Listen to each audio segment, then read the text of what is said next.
नमस्कार साथियों, स्वागत है आपका। अंतर्राष्ट्रीय अर्थशास्त्र की इस कक्षा में हम चर्चा कर रहे थे व्यापार विकास के एक इंजन के रूप में किस तरह से काम करता है। तो हम वेंट फॉर सरप्लस की चर्चा कर रहे थे। तो हम देख रहे थे कि वेंट फॉर सरप्लस या अधिक के उत्पादन को किस तरह से निपटाने में व्यापार एक महत्वपूर्ण भूमिका अदा करता है, लेकिन विकासशील देशों में ये एक समस्या के रूप में खड़ा हो जाता है। तो देख रहे हैं फिर भी व्यापार से एक और संभावित लाभ है, जैसा कि हेला मिंट ने बताया कि माइंट के अनुसार एलडीसी में बेरोजगारी के कारण वास्तविक उत्पादन उसके संभावित उत्पादन से कम होता है। अपनी जनशक्ति का पूरी तरह से उपयोग करके एक एलडीसी अधिक उत्पादों का उत्पादन कर सकता है, जो कि आपूर्ति घरेलू मांग से अधिक हो सकती है। तो नीचे आप देख रहे होंगे आई पोजीशन पे ये पहले उत्पादन कर रहा है, जबकि इसका AEZ वाला जो है उत्पादन संभावना वक्र है। तो जैसे जैसे ये ट्रेड पे जाएगा तो इसका उत्पादन संभावना वक्र ई बिंदु पे पहुंच जाएगा। तो इसका उत्पादन दोनों वस्तुओं का बढ़ेगा दिए हुए संसाधनों के साथ ही।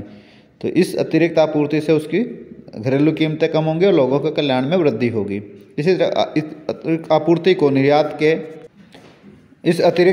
निर्यात के रूप में निपटाया जा सकता है। एक अर्थ में अतिरिक्त के लिए वेंट अर्थात एक बड़ा बाजार जो एक श्रम अधिशेष देश को अपने रोजगार और उत्पादन को बढ़ाने की अनुमति देता है।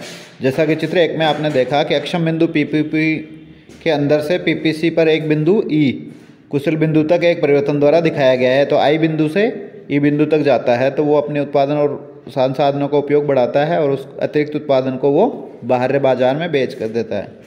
मिंट का सुझाव है कि अधिशेष के लिए वेंट स्पष्ट रूप से बताता है कि देश क्यों व्यापार करना शुरू करते हैं, जबकि तुलनात्मक लागत का सिद्धांत वस्तुओं के प्रकारों को समझाने में मदद करता है जो अंततः निर्यात और आयात की जाती है। यानी कि तुलनात्मक लागत लाभ सिद्धांत बताता है कि किस वस्तु का कोई देश निर्यात करेगा और किस वस्तु का आयात करेगा, और वेंट अधिशेष के लिए वेंट रूप से बताता है कि देश व्यापार करना क्यों शुरू करते हैं, यानी कि अतिरिक्त उत्पादन को निपटाने के लिए।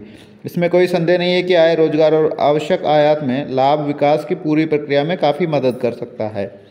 संक्षेप में एलडीसी के लिए व्यापार के स्थिर लाभ विनिमय और विशिष्टीकरण से पारंपरिक लाभ से उत्पन्न होते हैं, जैसा कि अधिशेष के लिए एक वेंट से होगा। हालांकि पारंपरिक काफ़ी हद तक निर्वाह अर्थव्यवस्थाओं में पर्याप्त लचीलेपन की कमी और पारंपरिक श्रम ज्ञान निर्यात की प्रकृति के कारण व्यापार से सापेक्ष लाभ अधिक लचीली और प्रगतिशील औद्योगिक अर्थव्यवस्थाओं की तुलना में कम हो जाते हैं, और बढ़ती हुई आर्थिक अस्थिरता के अवांछनीय प्रभाव और व्यापार के शर्तों में सतत गिरावट से यह और भी कम हो जाता है। इसमें कोई संदेह नहीं है कि विकास की प्रक्रिया में हम आय के आर्थिक ढांचे और क्षेत्रीय वितरण में परिवर्तन प्राप्त करते हैं। यह अंतर्राष्ट्रीय व्यापार के द्वारा लाए गए सापेक्ष कीमतों में बदलाव के कारण से होता है। हालांकि एलडीसी की आर्थिक प्रणाली कम से कम अल्पकाल में मूल्य परिवर्तनों के प्रोत्साहन के प्रति कुछ हद तक अनुत्तरदायी या नॉन रेस्पॉन्सिव हो सकती है। इसलिए उत्पादन के कारक ठेके वाले अधिक लागत वाले क्षेत्रों से विस्तार कर रहे कम लागत वाले क्षेत्रों में आसानी से नहीं जा सकते हैं, यानी कि अधिक लागत वाले से कम लागत वाले क्षेत्रों में नहीं गमन कर पाते हैं, वहाँ रिजिडिटीज होती हैं। ऐसी स्थितियों में समायोजन की प्रक्रिया विशिष्ट कारक मॉडल की विशेषताओं को मानती है, यानी कि जो फैक्टर है वो विशेष उत्पादन क्षेत्र में ही जुड़ा हुआ रहता है। नतीजतन विशिष्टीकरण के लाभ उसी अनुरूप कम हो जाते हैं। तो विशिष्टीकरण के लाभ विकासशील देशों की स्ट्रक्चरल प्रॉब्लम्स की वजह से भी कम हो जाते हैं। तो नेक्स्ट है आर्थिक विकास पर व्यापार के गतिशील प्रभाव। तो अभी तक स्थैतिक प्रभावों की चर्चा करी, अब हम चर्चा कर रहे हैं गत्यात्मक प्रभावों की। तो शायद विकास पर व्यापार का अधिकतम संभावित प्रभाव इसके गतिशील प्रभावों में निहित होता है, जैसा कि डी सॉल्वेटर ने कहा है।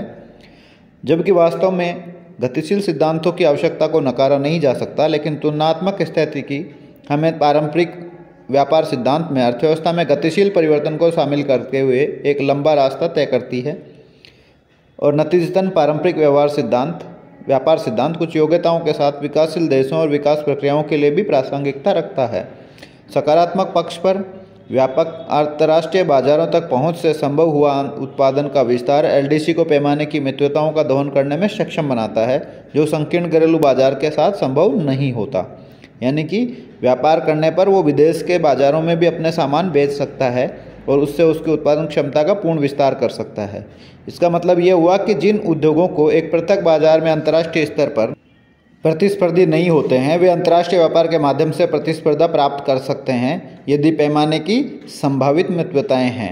यदि एलडीसी पैमाने की मितव्यताओं का लाभ उठा सकते हैं तो वे उत्पादन की लागत को कम कर सकते हैं और अपने उत्पादों को अंतर्राष्ट्रीय बाजार में कम कीमतों पर बेच सकते हैं। तो ये एक बात हुई कि पैमाने की मितव्यताएं अगर विद्यमान हैं, संभावित मितव्यताएं हैं, तो उस क्षेत्र का विकास करके और वो अपना लाभ कमा सकते हैं।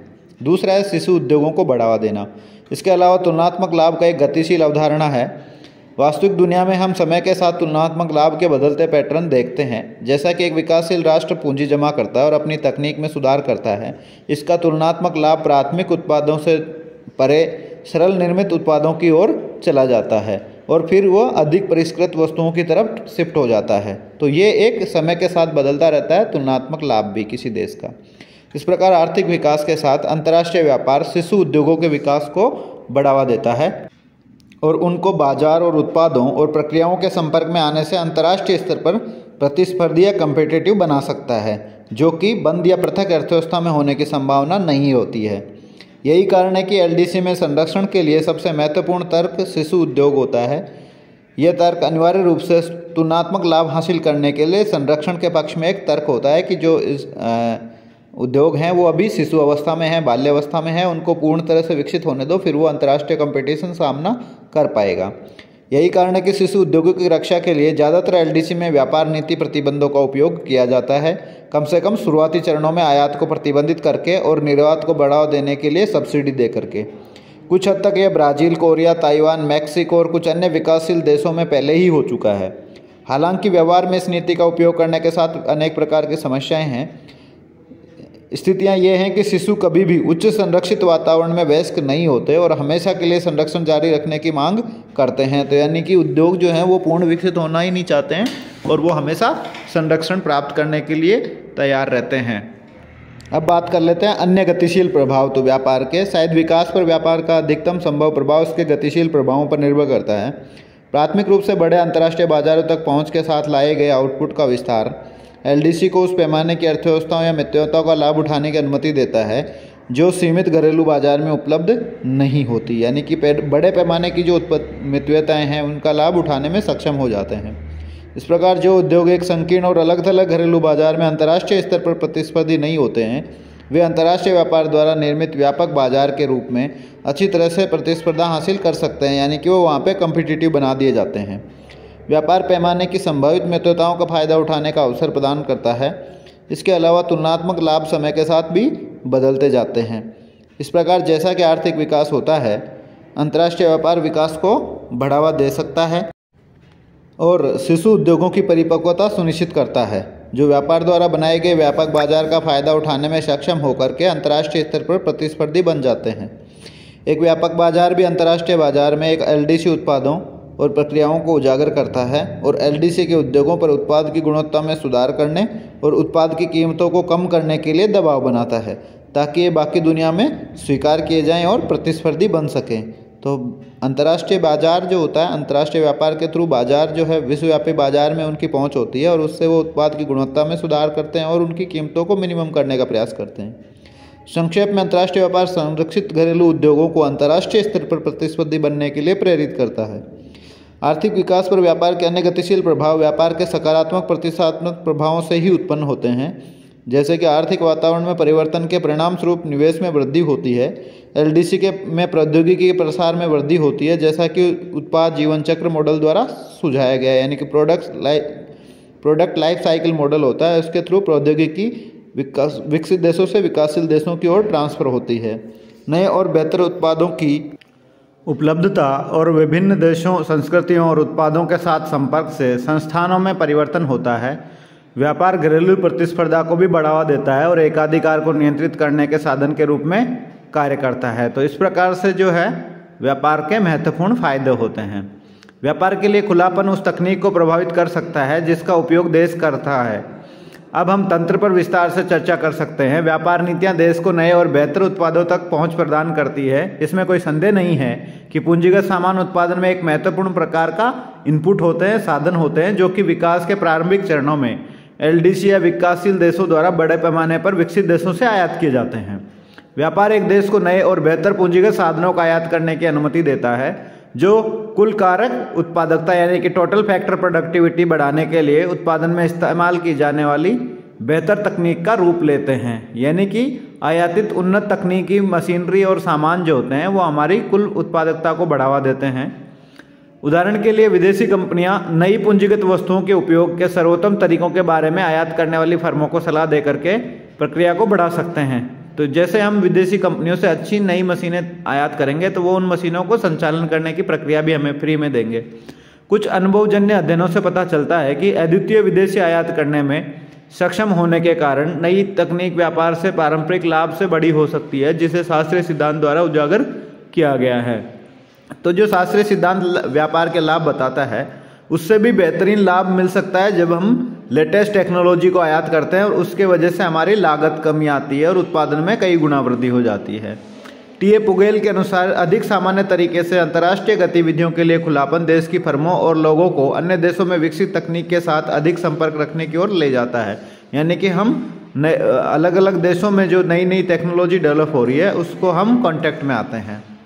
यह अधिक जागरूकता एलडीसी के लिए नई प्रौद्योगिकी के उपयोग को संभव बनाती है और पूंजीगत वस्तुओं की खरीद के माध्यम से या प्रौद्योगिकी के लाइसेंसिंग या शुरुआत के माध्यम से। तो हम लोग क्या करते हैं, दूसरे देशों से जहाँ पे तकनीक विकसित हुई है वहाँ से उन नई मशीनों को खरीदते हैं और हम उपयोग करते हैं या उसका जो टेक्नोलॉजी है उसको यूज करने का लाइसेंस उनसे हम प्राप्त करते हैं। ज़्यादा आर्थिक खुलापन जब होगा तो उससे नवप्रवर्तन के लिए प्रोत्साहन पर भी अनुकूल प्रभाव पड़ने की संभावना होती है। व्यापार देश की फर्मों पर अतिरिक्त प्रतिस्पर्धी दबाव डालने की संभावना बनाता है, यानी कि जो कंपनियां हैं वो ज़्यादा कम्पिटिटिव होती है, मिनिमम प्राइस पर आप प्रोडक्शन करने की कोशिश करते हैं। दबाव से अधिक अंतर्राष्ट्रीय प्रतिस्पर्धा को प्राप्त करने के लिए अपनी उत्पादकता बढ़ाने के लिए बेहतर तकनीक की तलाश के लिए कंपनियों को प्रेरित करता है। तो व्यापार जो होता है वो एक तरह से कंपटीशन का माहौल तैयार करता है ताकि कंपनियां बेहतर से बेहतर तकनीक का उपयोग करते हुए मिनिमम कॉस्ट पर वस्तुओं को उत्पादित करें। व्यापार भी एक बड़ा बाजार प्रदान भी करता है जिसमें नवाचार करने के लिए रिटर्न अर्जित करना संभव होता है। यानी कि कोई भी आप न्यू टेक्नोलॉजी न्यू प्रोडक्ट लाएंगे तो बहुत बड़े बाजार में आप उसको लॉन्च कर सकते हैं और बहुत बड़ा लाभ कमा सकते हैं। विदेशी बाजारों में इसकी बिक्री अधिकतम अतिरिक्त रिटर्न प्रदान करती है। फिर नवाचार को बढ़ाने के लिए प्रोत्साहन और फर्म R&D गतिविधियों के लिए अधिक संसाधन समर्पित करते हैं। यानी कि आपके पास लाभ अधिक होगा तो फिर से आप नए रिटर्न इस अधिक लाभ का उपयोग कर सकते हैं R&D रिसर्च और डेवलपमेंट गतिविधियों में, और उससे हम नवाचार को और बढ़ावा दे सकते हैं। इस प्रकार खुलापन उस प्रौद्योगिकी को बढ़ा सकता है जिसका उपयोग कोई देश कर सकता है। दोनों तरीकों से, पहला देश में आयातित प्रौद्योगिकी के प्रसार को सुविधाजनक बनाने के द्वारा और दूसरा प्रौद्योगिकी के स्वदेशी विकास में तेजी ला करके। तो दो तरीके हो गए। इसके अलावा वर्तमान प्रौद्योगिकी के आधार में वृद्धि भविष्य में अतिरिक्त नवाचारों को विकसित करने में भी इस्तेमाल की जा सकती हैं। तो ये बहुत बढ़िया तरीका है कि एक दूसरे देशों से नई तकनीक, अच्छी टेक्नोलॉजी को आयात किया जाए और देश में भी नई तकनीक के विकास पर जोर दिया जाए। और जब ये डेवलपमेंट हमारे यहाँ आते हैं तो नई तकनीक और अधिक विकसित होने की ओर जाती है। वर्तमान प्रौद्योगिकी आधार चल रही नवाचार गतिविधियों के लिए समय के साथ रिटर्न बढ़ाने का एक शक्तिशाली स्रोत बन जाता है। देश की अर्थव्यवस्था और पूरे विश्व के लिए विकास की दर दीर्घकाल में बढ़ जाती है। तो जो नवाचारों की गतियाँ हैं वो तेज़ी से बढ़ती हैं और उससे हमारी जो विकास दर है वो तेज़ी से बढ़ती है। संक्षेप में, आर्थिक खुलेपन से लंबी अवधि के आर्थिक विकास को गति मिल सकती है। यह अंतर्राष्ट्रीय व्यापार से या अंतर्राष्ट्रीय गतिविधियों के लिए अधिक खुलेपन से आमतौर पर लाभ का एक अतिरिक्त स्रोत इंगित करती है। तो अंतर्राष्ट्रीय खुलापन हमारे आर्थिक गतिविधियों को बढ़ाता है और उससे आर्थिक विकास का और आर्थिक लाभ का बड़ा एक स्रोत निकल के आता है। अनुभवजन्य अध्ययनों से पता चलता है कि किसी देश की विकास दर और उसके अंतर्राष्ट्रीय खुलेपन के बीच एक मजबूत सकारात्मक संबंध है, पॉजिटिव रिलेशन है। इसका कारण का प्रमाण नहीं है, लेकिन यह सिद्धांतिक विश्लेषण के अनुरूप है जो बताता है कि खुलापन विकास को क्यों बढ़ा सकता है। तो इसमें यह कारण का प्रमाण तो नहीं है, लेकिन ये संबंध पाया जाता है जो बताता है कि जैसे जैसे आप इंटरनेशनल मार्केट के साथ अपनी इकोनॉमी को खोलेंगे तो आपकी आर्थिक विकास तेजी से बढ़ेगा। शेष बाकी चर्चा करेंगे अगले वीडियो में। धन्यवाद।